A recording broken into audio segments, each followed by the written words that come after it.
Montana Territory, October of 1879. And the wind off the crazy mountains had already begun to carry the iron smell of the first hard frost. The aspens above the town of Bitter Creek had turned the color of a struck match. It was a country that did not forgive softness. Holt Renslow had come down out of the high country that morning for the first time since June. He came once a season, no more, on a roan mule named Pilgrim, with a pack frame of cured hides and the dried meat of a bull elk he had taken in September. He was 38 by his own poor reckoning, a hand taller than most men in Bitter Creek, his dark beard cut close to the jaw. The town called him the Mountain Man and crossed the street when he came, and Holt Renslow had long ago stopped minding what the town did. He had not meant to be at the auction yard. He had only meant to cross behind it on his way to the livery. But the sound stopped him. It was not a scream. It was the absence of a scream. The silence of a woman who had been taught long ago that crying out earned her nothing. Into that silence the auctioneer's voice fell with a cheerful brutality Holt knew from his boyhood and had hoped never to hear again. "Now I will not lie to you, gentlemen," the auctioneer was saying. "Mr. Vance here is honest about the goods. She is 22 years of age, sound of limb, fair of countenance, and barren as a salt flat. Doctor swore to it in writing. She will keep a house and mend a shirt, but she will not give a man sons. Bid accordingly." Holt stopped at the rail. She stood on a wooden box in the center of the yard, in a brown wool dress washed too many times to remember its color. Her hands folded so tightly the knuckles had gone the color of bone. Her hair was the dark of a wet stone. Her eyes were lowered. She did not weep, but the not weeping was its own kind of bleeding. The man beside her was thick through the chest and bald to the crown, and he was selling her own father. The bids were small and ugly. A teamster offered $4. A saloon man offered $6. The father spat into the dust and said he would take $7, but no less, and a Christian man, mind. Holt Renslow had not planned to spend $1 of his hide money on anything beyond winter stores. He put his hand on the rail, and he heard himself speak before he had decided to. $12, he said. Silver, and the bidding stops there. The yard went quiet. The auctioneer turned to look at him. The father turned to look at him. The young woman on the box did not turn at all, but her shoulders moved a half-inch, the way a deer moves when it has heard something behind it and is deciding whether to bolt. $12 to the Mountain Man, the auctioneer said slowly. 12 going once, twice, sold. Holt paid in coin onto the auctioneer's table. The father reached for the money and signed the bill of sale with the cross of a man who could not read, and Holt folded the paper into his coat without looking at it. He walked over to the box and held up his hand to the young woman standing on it. "Step down, miss," he said. "We are leaving." She looked at him then for the first time. Her eyes were a gray that had blue under it, like the underside of a thundercloud, and what was in them was not gratitude. It was the careful, measuring look of a woman who had been delivered from one cage into the keeping of a man she did not yet know was not a worse cage. Holt Renslow respected the look. He held his hand steady and waited. She took it. Her fingers were cold. He helped her down and walked her past the auctioneer and past her father, who did not look at her, out of the yard into the thin October sunlight. Pilgrim the mule was waiting at the livery rail, and the long ride home had already begun before either of them had said another word. Act 2. The Arrival.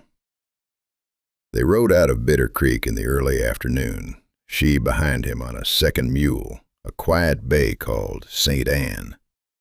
Holt had bought the mule and a second saddle at the livery with what coin he had left after the salt and flour, and a wool coat from the store. The storekeeper had sold it to him with eyes that said the whole town would know by sundown what the mountain man had done. Holt had buckled the coat around her shoulders himself, because her hands were shaking too hard to do it, and he had said only, "It is cold ahead. Wear it." The ride climbed through aspen and then through black pine. He listened to the sound of St. Anne's hooves on the trail, and once, near the spring at the second switchback, he heard her cough and reined in and looked back. She was upright in the saddle. She had not asked him to stop. "There is water at the spring," he said. "We will rest the mules." She nodded. He filled the blue enamel cup he carried at his belt, an old cup, dented along one side, with a single notch cut into the rim where he had pried at a frozen lock one January, and the rim had given before the lock did. He filled it from the spring and handed it to her. She drank. She held the cup carefully, the way a person holds something that is not theirs. They reached his cabin on the third evening, after 2 nights camped beside the trail in which he had built her a small, separate shelter of pine boughs, and slept himself with his back to the fire.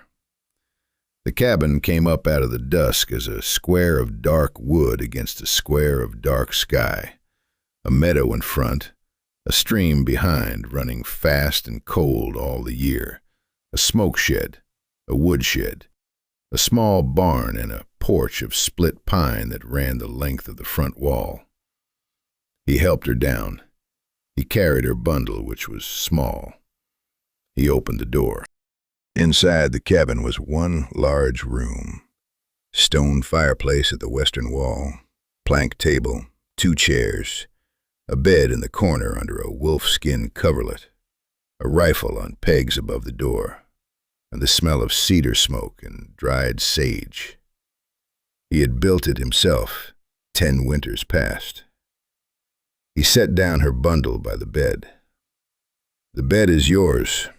I will sleep on the porch tonight, and tomorrow I will set up the cot in the barn. Through the winter I will keep to the barn. There is a bar on the inside of this door. You will use it after dark."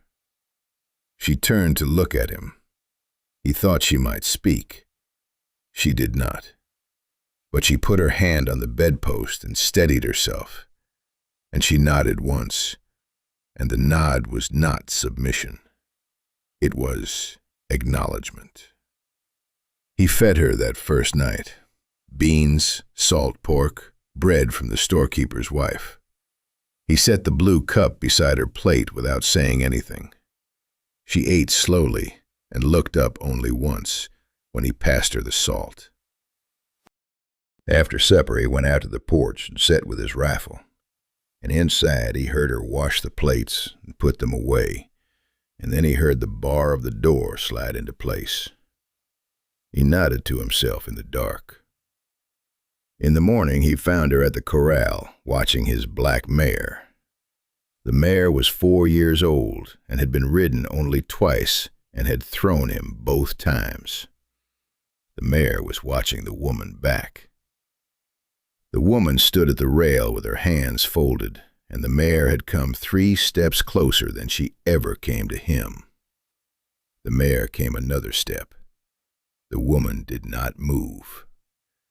The mare put her nose against the woman's hand, and the woman, slowly, opened her fingers and let the mare's breath warm her palm. Holt Renslow knew when a thing was worth standing still to see. Act 3. The Quiet Bond. She did not speak in the first week. She wrote. He found her at the table on the second morning, with a stick of charcoal and the back of an old flour sack. And what she wrote in steady, schooled letters was, "My name is Maren. I will work for my keep." He read it. He sat down across from her and pushed the salt cellar 2 inches toward her side of the table, which was the small ritual of a man who had decided something. "Maren," he said, "I am Holt. You owe me no work for your keep. You owe me nothing. You are free to leave when the passes open in the spring, and I will take you to Bozeman myself, or to Helena, and I will give you the price of a ticket east. Until then, this is your house as much as it is mine. You will not call me sir." She rose and went to the stove and began the bread, and he understood that the bread was her answer. The days that followed had the particular shape that days take in the high country in autumn. Short, bright, busy, and ending early. He worked the woodpile and the smokehouse and the trap line above the meadow. She worked the cabin and the small garden plot and the dwindling stores. She kept the cabin in a way it had not been kept since he had built it. On the 4th day, she set the broken wing of a magpie that had flown into the smokehouse glass. She did it with 2 slivers of pine and a strip of linen torn from her own petticoat, and the magpie lived. On the 6th day, she said to him, "There is rot in the foreleg of the bay mule, above the hoof. You should clean it tonight, or you will lose her by Christmas." It was the first sentence she had spoken aloud. Her voice was lower than he had expected, steady, like a river in deep cold. "I will clean it tonight," he said. He did. The rot was as she had said. She helped him hold the mule's leg while he cleaned and packed it, and her hands on the hock were the hands of a woman who had done this work before, in another life, for someone who had not deserved her. On the 8th day, a neighbor came up the trail. His name was Tom Heath. He ran sheep 3 miles down the canyon, and he had brought up a child of 7 on his pony to ask Holt if Holt would look at her, because the child had been coughing for 2 weeks, and the doctor in Bitter Creek would not ride out for sheepmen. Holt was about to say he was not a doctor. Maren stepped out onto the porch. She took the child from Heath's arms without asking. She carried her inside and laid her on the bed and put her ear to the child's chest. "It is not the lungs, it is the throat. There is an abscess at the back of the tongue. I can lance it. I will need boiling water, clean linen, and a needle, and I will need her father to hold her still." Heath stared at her, then at Holt. "She has the skill," Holt said. "Let her work." Maren worked. She lanced the abscess with a needle she had sterilized in the lamp flame, and she rinsed the child's mouth with salt water and gave her honey to swallow. The child, gray and breathing thin, was pink and breathing easy within the hour. Maren bound her own hands afterward without speaking, because she had cut her thumb on the needle and had not stopped to tend it until the child was sleeping. Heath rode home with his daughter that evening and would not stop thanking Holt. Holt did not correct him. He turned to Maren, who was washing her hands at the basin. "Where did you learn?" She did not look up. "My mother was a midwife in St. Louis. I worked beside her from the age of 9 until she died. After that, I worked as a nurse in the public ward for 4 years, until my father came to fetch me home." "You are no man's chattel, Maren," Holt Renslow said quietly. "You never were." She put the cloth down.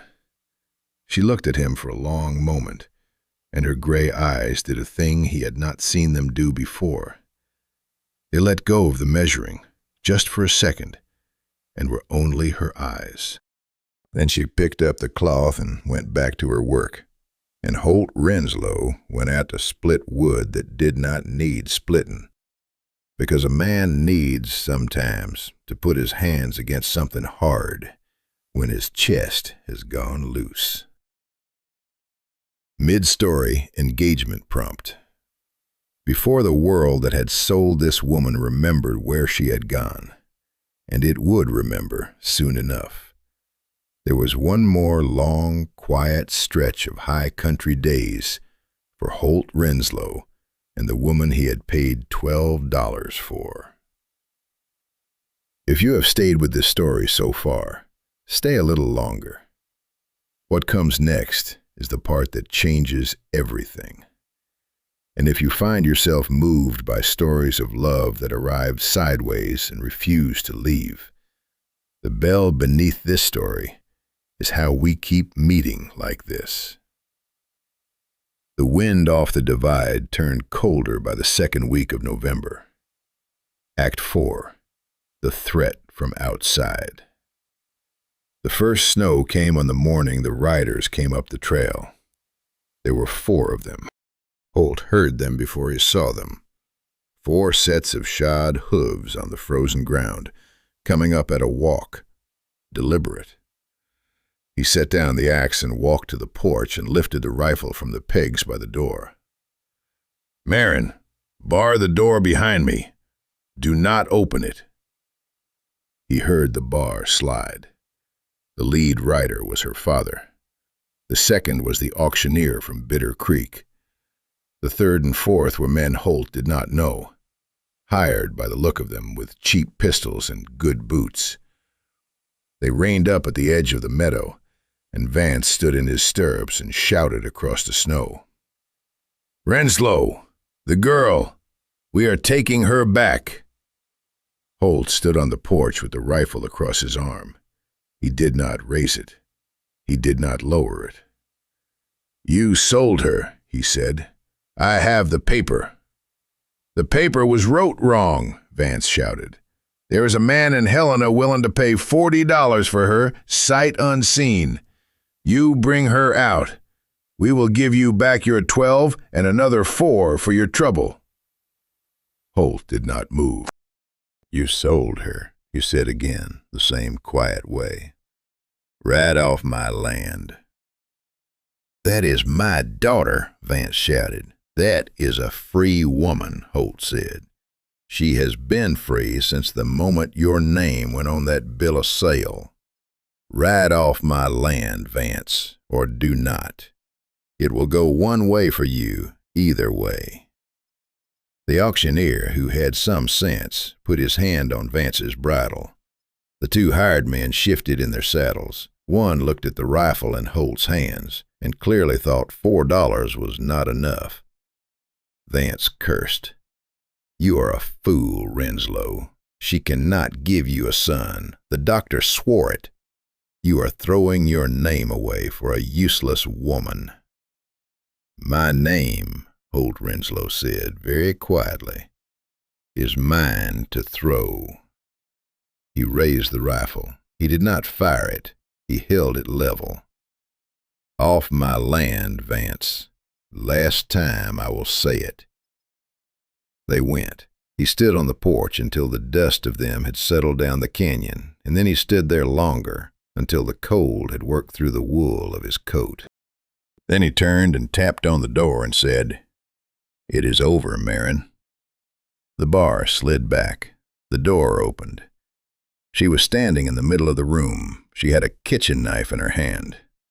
Her face was the color of paper, and she had heard every word her father had shouted across the meadow. And Holt Renslow saw it land on her in the moment that she saw him standing there with the rifle still warm in his hands.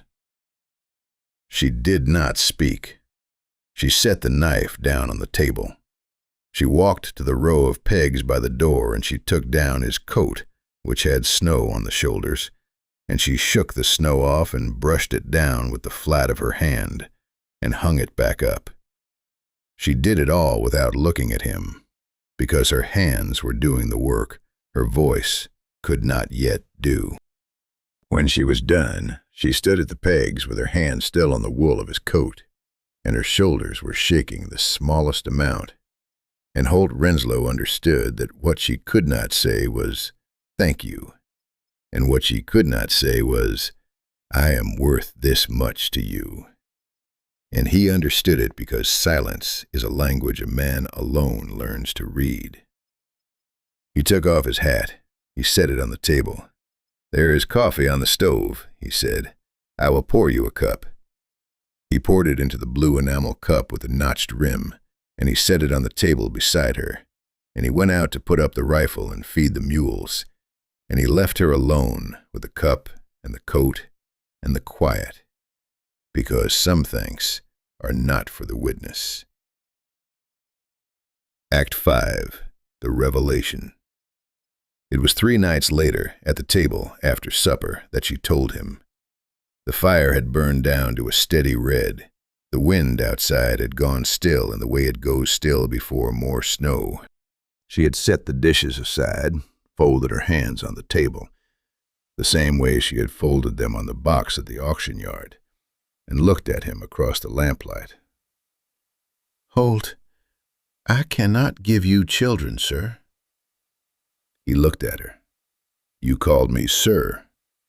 "I know." "Do not." She nodded. She breathed in. She started again. "I cannot give you children, Holt. The doctor in St. Louis told me when I was 19. There was a fever the winter before.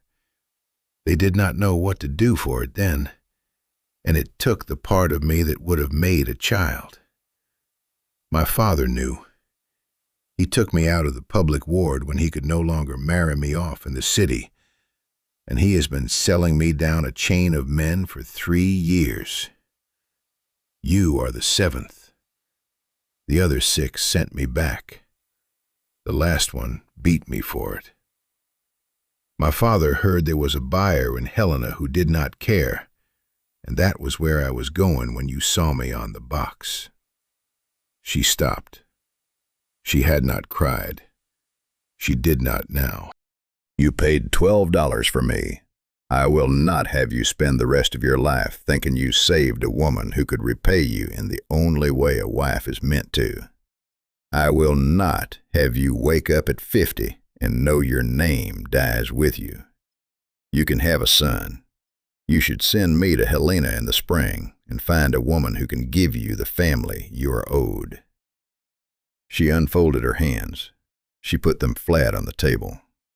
Holt Renslow did not answer right away. He looked at the fire. He looked at the blue cup, which sat on the shelf above the stove now, washed and dried and notched. He looked at his own hands on the table, the hands of a man who had walked out of Tennessee at 22 with nothing but his name and his father's rifle, and had built a cabin on a mountain in a country that did not want him to live, and had lived anyway. He had buried in a small grave on a ridge above the cabin a wife he had married at 26 and lost at 28, and a child the size of a closed hand who had not lived an hour beyond his mother.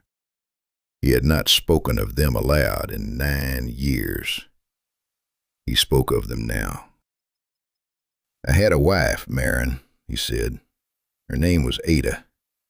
She was 16 when I married her, and 18 when she died of a child that did not breathe. They are buried on that ridge beneath the limber pine. I dug both holes with my own hands. I have not, since the day I closed the second hole, asked God or any man for another son. What I asked for at the auction yard in Bitter Creek, though I did not know I was asking, was a woman who would sit at this table and call it her table. That is the whole of it." He looked up at her. Her gray eyes had gone wet in a way they had not done before. "You said you cannot give me children, Maren. I never asked you for any. I asked you to step down off a box. You did. The rest is between you and the spring, and the spring is a long way off. If, when it comes, you wish to go, I will take you. But if when it comes you wish to stay, then I would have you stay. Not as a wife I bought, as a woman who chose it." He stopped. He waited. She was weeping, not loudly. The tears were going down her face in 2 straight lines, and she was not wiping them because her hands were still flat on the table, and she had forgotten about them. "You are not what I expected, Holt Renslow." "No, I do not suppose I am." She rose. She walked around the table. She put her hand on the side of his face, and his beard was rough under her palm, and he closed his eyes because a man who has not been touched in 9 years closes his eyes when he is touched. She bent, and she kissed him once.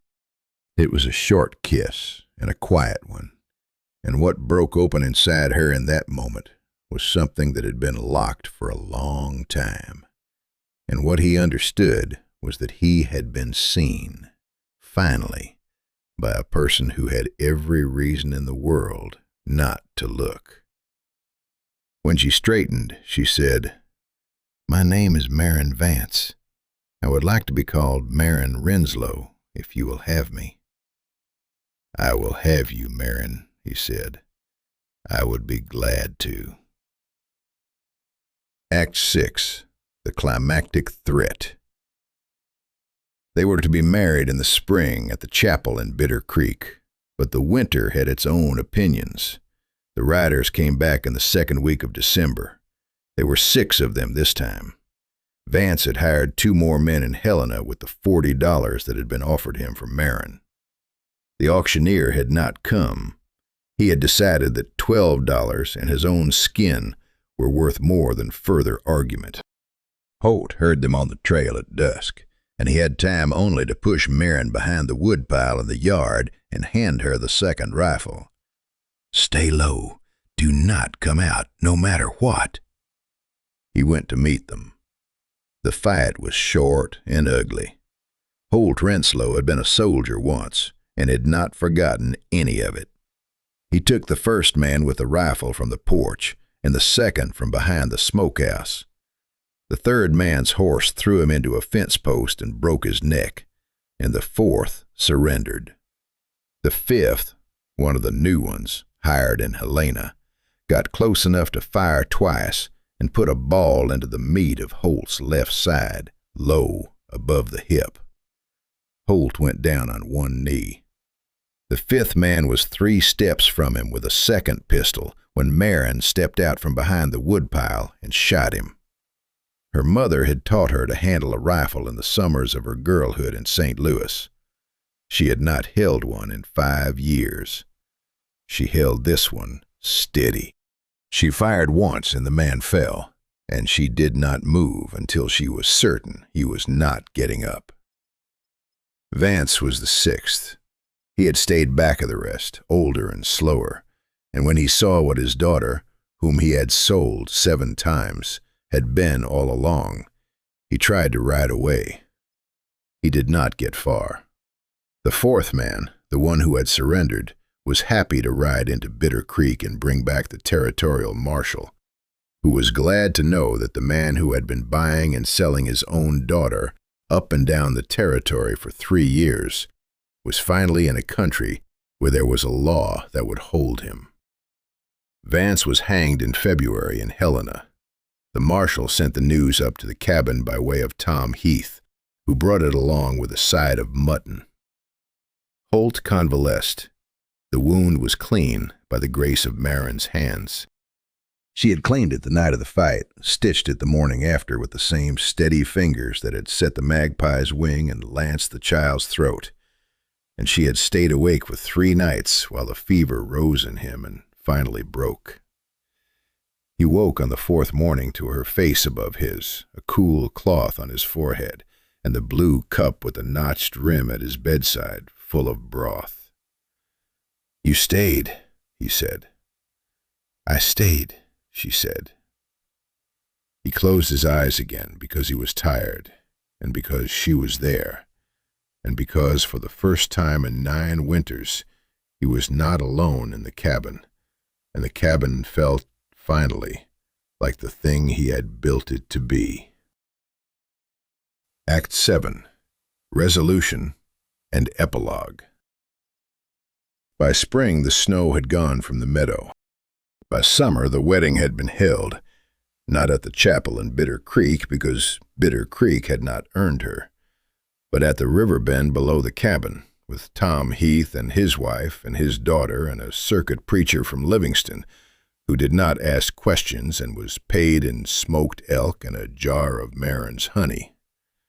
She wore a dress the color of new wheat that she had sown herself.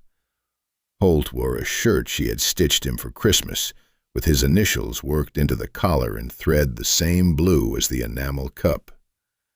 The limber pine on the ridge above the cabin had new green at its tips, and the wind that morning carried no iron in it, only the warm smell of grass and water and the year ahead.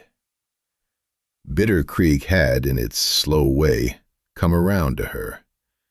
There is no woman in a frontier county who can lance an abscess and set a broken arm and ride out in a snowstorm to a sheepman's lambing shed without earning a kind of standing the church cannot vote her out of.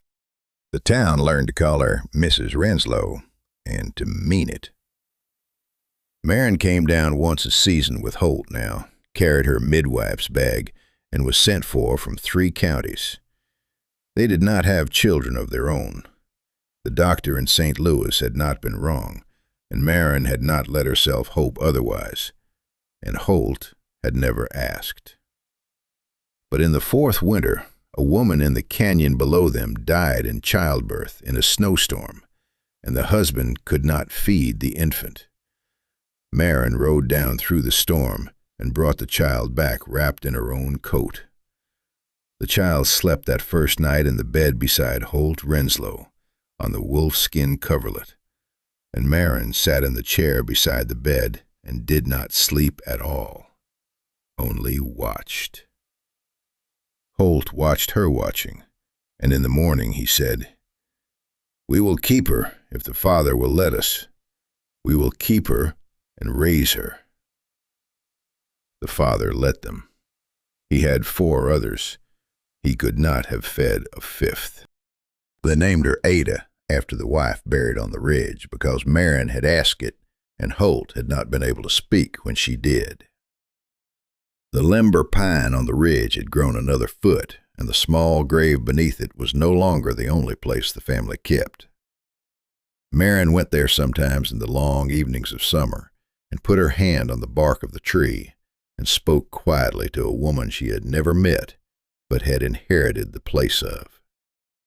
The blue enamel cup with the notch in the rim stayed on the shelf above the stove. Ada Renslow learned to drink from it when she was 4, with both her small hands wrapped around it for fear of dropping it, and she asked her mother once why the rim had a notch. Maren answered, "Because your father used it to pry a frozen lock open before he ever knew me, and he never threw it out, because your father is the kind of man who keeps what works." Ada nodded as if she understood, and perhaps she did.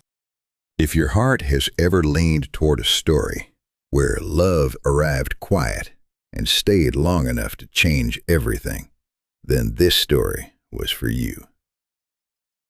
Out on the long slopes of Montana, where the wind keeps the only memory of what was, the love between Holt Renslow and the woman he found on a wooden box in Bitter Creek became the kind that does not need anyone to remember it to be real. It was a love that asked no fruit of itself and bore fruit anyway, of a kind a doctor in St. Louis could not have written down. If stories of frontier love that endured through hardship, prejudice, and the kind of silence only the West knows speak to you, follow the lonesome trail for more. Here the love stories are quiet, the courage is real, and the last word is always worth the wait. Until the next trail.